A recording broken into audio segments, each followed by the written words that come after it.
Hey, Rob here for Quadratec.com. We have some Jeep news for you lined up today.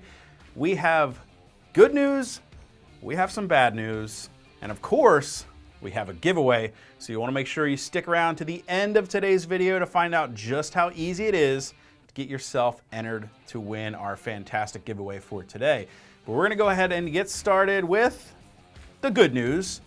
Yesterday, over on AEV's Facebook page, they posted up 2 images showing a car hauler loaded with not 1, not 2, but 3 JT trucks, guys.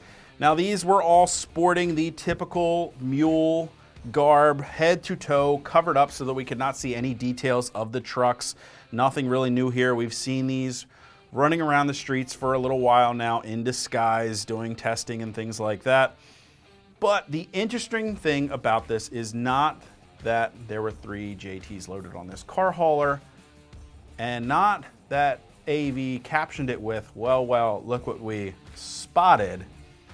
But I think it was that AEV was very much involved in these trucks being on this car hauler at their location in Michigan, because just yesterday afternoon, we received a couple images from our loyal customer, Frank, out in Illinois, showing the exact same car hauler, now also carrying 3 AEV Ram Prospector trucks. Now, these trucks were all sporting AEV window stickers, so we're not sure where these were headed. Were they headed off to a dealership, perhaps? The one truck here is showcasing a quad cab with their bed rack and a few off-road accessories, a high lift jack, some max tracks. The second truck is a standard cab model showcasing their utility bed, and the third truck was a quad cab model, more of a production standard bed, just featuring the Prospector accessories. Like I said here, the interesting thing is that these 3 JTs were loaded up with AEV vehicles. Was Jeep delivering these trucks to AEV? Were they picking up the JTs along with the Prospector trucks from AEV's facility? Did AEV have anything involved with these trucks, guys? These are all questions I know we're all dying to figure out the answers to. Now, our customer, Frank, did say he tried to approach the truck to get a few more images, and the driver quickly steered him away. So he had been obviously given instructions to keep photographers at bay from this vehicle. Where might they have been heading? Could they be headed out to Moab, guys? Let's not forget, Easter Jeep Safari is just around the corner, with about less than 2 weeks away from now. Are they headed out there to do some testing? Could we potentially see a JT revealed at Easter Jeep Safari? Or may we see some concept vehicles out there? These are all questions we want to know. What do you guys think? What do you think AEV had involved with these JTs, even just passing through their facility? Why don't you guys let us know in the comments section below. We're gonna go ahead and move on to our next piece of news here today, guys. Unfortunately, this is sort of bad news. However, it starts out on a high note. One of our Quadratec employees picked up a brand new JL Rubicon approximately 2 weeks ago. You can see it here at the dealership, taking delivery of the vehicle on a Wednesday evening. Very excited to bring it in to work here. You can see it in our parking lot. You may recognize this vehicle from a few videos we uploaded last week showing you just how easy it is to install some new Mopar accessories for the JL. Well, guys, this is where the story takes a turn. Now, I'm gonna start out by saying everybody's okay. Everybody walked away with only minor injuries, but on just Tuesday morning, a few days after taking delivery and with just a few miles over 500 on the odometer, this happened. In the turn lane, less than a mile from work, he was hit head on by another vehicle. Now, in this picture, it does not look terribly bad. Even from the side angle, it doesn't look too bad. We pull back a little bit, we can see that this Accord was making a right turn onto the road, swung wide over the double yellow line, and contacted the driver front tire, sending it into a 360-degree spin, ending up behind the Rubicon. And here you can see that the entire front end of that Accord has been just shredded by the front of the Jeep. Now, we've been waiting to hear from him what is going to happen to this Wrangler.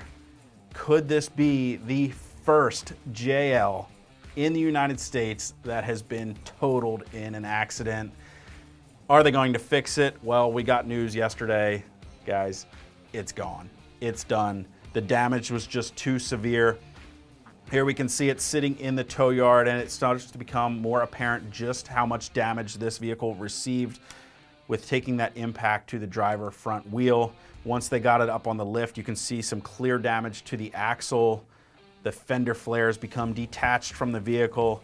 And looking under it here, you can see that the driver's side axle tube has been completely torn out of the center differential housing on the axle.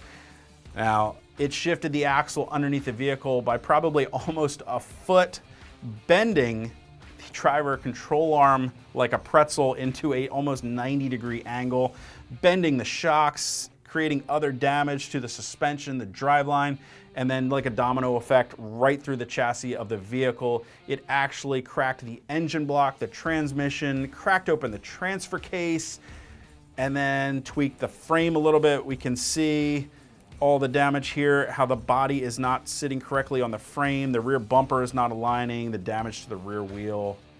Unfortunately, like I said, this vehicle is gone. It is no more. However, there is a slightly happy ending to this story. A new replacement Rubicon is already on the way. We should expect to see that next week.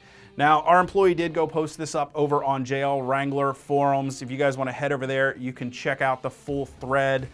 Leave your condolences for the loss of this brand new Rubicon with just about 500 miles on it. Absolutely a shame, but light at the end of the tunnel. The new Wrangler will be here shortly. Let's move on to the final piece of our video today, and that of course is a giveaway. Well, today guys, we have lined up for you our Quadratec premium vinyl decal hood blackouts. Now, of course, this is the 2018 and newer Jeep Wrangler JL Sport, Sport S, and Sahara model hood blackout, the newest addition to our full line of hood blackouts. And we will have a Rubicon version of this decal coming soon for you JL guys. We also have the JK blackout, the TJ, the YJ, the XJ, and even the WJ Grand Cherokee blackout versions available for you. So no matter what Jeep vehicle you drive, chances are we've got a blackout available for you. Now, if you want to get entered to win one of these blackouts, the process is simple, guys. All you have to do is give us a thumbs up on today's video, hit that subscribe button so you're sure to catch all of our latest Jeep news videos, as well as all of our newest 2018 Jeep Wrangler JL product reviews and how-to videos. And finally, leave us a comment below. Let us know what kind of Jeep vehicle you guys drive. And if you have any comments or questions on today's video. That's all we've got for you today. Make sure you guys stay tuned. Till next time, I'm Rob. I'll see you out on the trail.